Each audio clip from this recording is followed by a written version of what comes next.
This is Sales Players, and I'm your host, Jesse Woodbury. I've spent my career selling for early stage companies, and now I'm on a mission to help reps and operators find tips, strategies, and resources for generating more pipeline, closing more deals, and building wealth in tech sales. To learn more, visit salesplayers.co. So next week is the 5-year anniversary of when I launched this podcast. And now 5 years on, 200 episodes later, hundreds of thousands of listeners, and some amazing guests in the industry who've been kind enough to come on the show to be interviewed.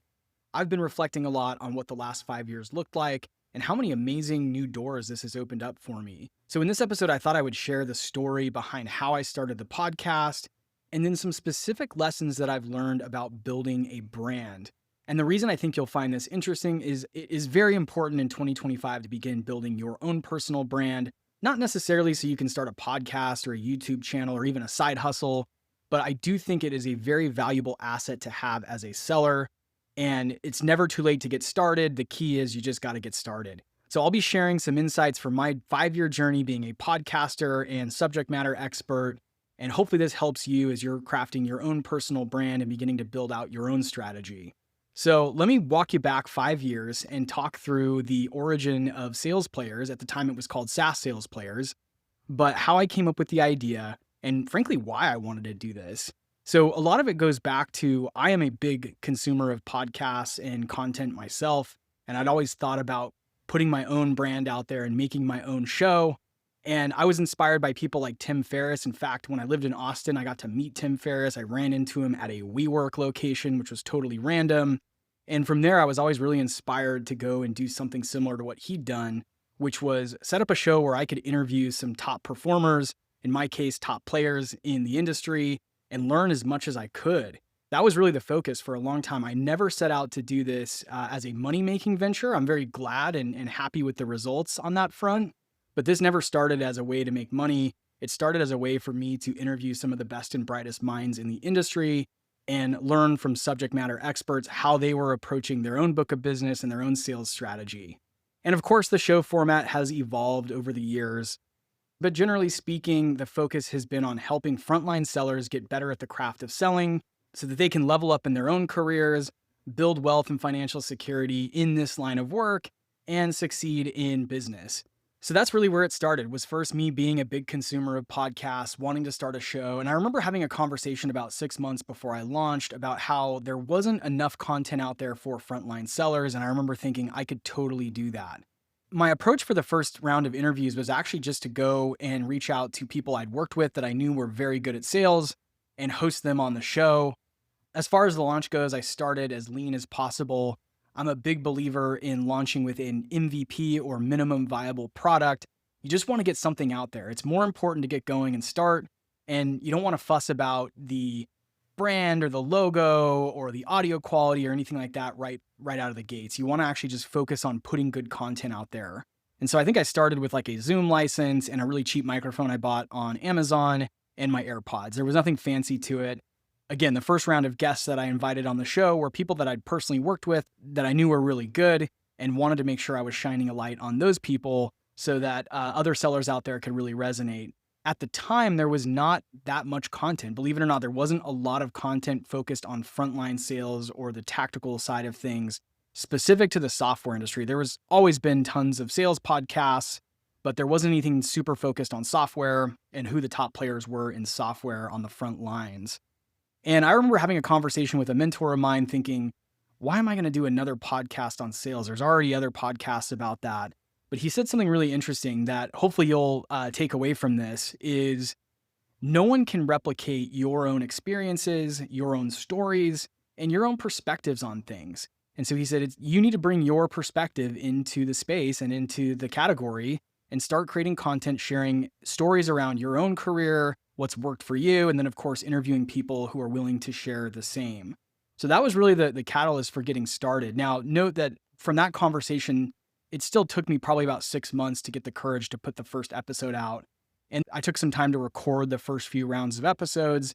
And I just used a free podcast streaming tool. I still use that same tool today, which is Spotify.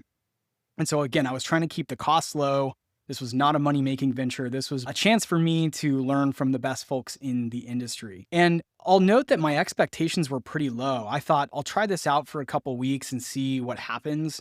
I had no intention of doing this for 5 years at the time. I had no intention of making money from this. My expectations were pretty low. I did not think I'd be making content 5 years later.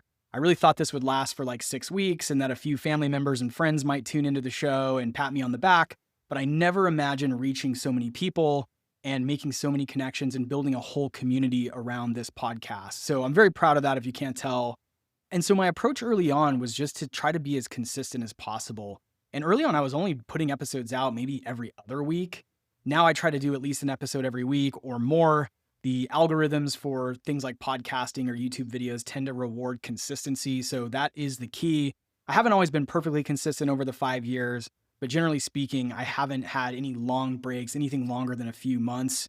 And this is always something that I've done on the side of a full-time account executive job. And being in that position helped me be very relatable and raw with the content that I was putting out. Something I've learned over the last couple of years is that more important than building your streaming numbers or your impressions or your followers or anything like that is actually building a real community around your content.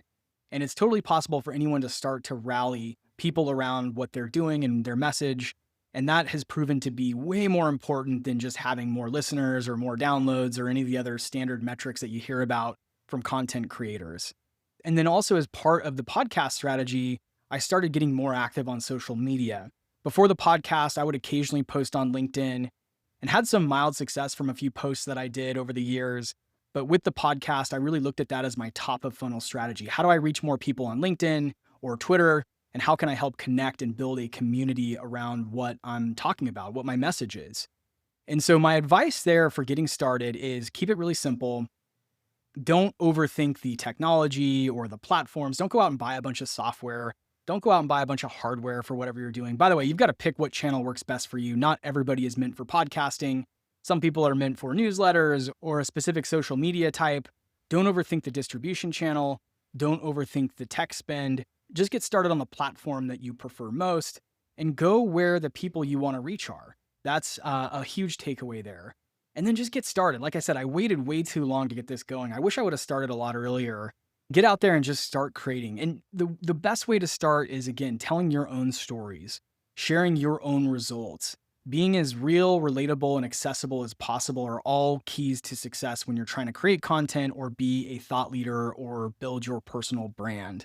So just to talk for a second about some of the doors that have opened for me from building sales players and therefore my own personal brand, I've actually closed deals in my day job because of the podcast. A few years ago, I had an executive who was in an enterprise deal that I was working on reach out to me and say, hey, my son is looking for a job in tech sales. Would you mind mentoring him or talking to him about his path into the industry? And I built some really goodwill with that particular executive. And a few months later, we closed an awesome enterprise deal with a very well-known brand. That's pretty cool. The podcast has also helped me get some really amazing jobs in the industry. A few years back, I was interviewing for a role, and the recruiter told me that the executive team really liked that I was putting my voice out there and sharing content and that I had a personal brand. They felt like that was going to be an asset to the company. And that was one of my best jobs that I've had in the industry and one where I was most successful. So again, it's opened a lot of doors, not to mention the fact that it has now become a profitable business for me. Right now, it represents a pretty significant part of my income. And I do that in a bunch of different ways. It generates income for me through my coaching, through brand partnerships and sponsorships, and then also some B2B consulting and advisory gigs that I've gotten over the years from people who've listened to the show and said, hey, I think you could come in and help our startup launch their sales process or build their RevOps machine. So it's been a cool pipeline generation source. And I think that building something like a podcast or a YouTube channel really helps you build a lot of credibility and trust. And so it's a huge opportunity for anyone out there who wants to start something like this. And actually, about a year and a half ago, I launched the newsletter piece to sales players, which has been an incredibly rewarding part of my content creation process. So that's really the story. I mean, not too exciting. I'm condensing 5 years of work down into a few minutes here, but I won't bore you with all the details. So consistency, keeping it simple, getting started, sharing things that have worked for you, sharing your story, sharing your perspectives. In some cases, even sharing your controversial opinions can really help. Because if you have a unique way of looking at something, that can really resonate with a lot of people. But being consistent is really the key with anything related to subject matter expertise, creating content, and building a personal brand. You can't just post something and then wait 3 months and post something again. You got to be pretty consistent about it. So to do that, what I do is I block time on my calendar. I've just formed basically a habit, similar to if I wanted to go to the gym every day. I think of it in the same way that it's time to work on content creation or production. It's time to brainstorm.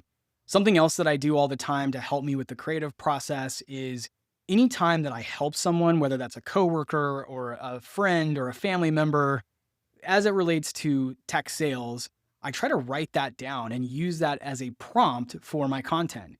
And I guarantee if you're listening out there, you're probably helping your coworker. You might be helping your SDR level up in some way. You may be helping someone break into the tech industry. You may be making an impact and helping someone in a totally different category. And that is where you should start to think about where your content's going to come from, because those are the best sources for valuable content. So let's talk about my creative process.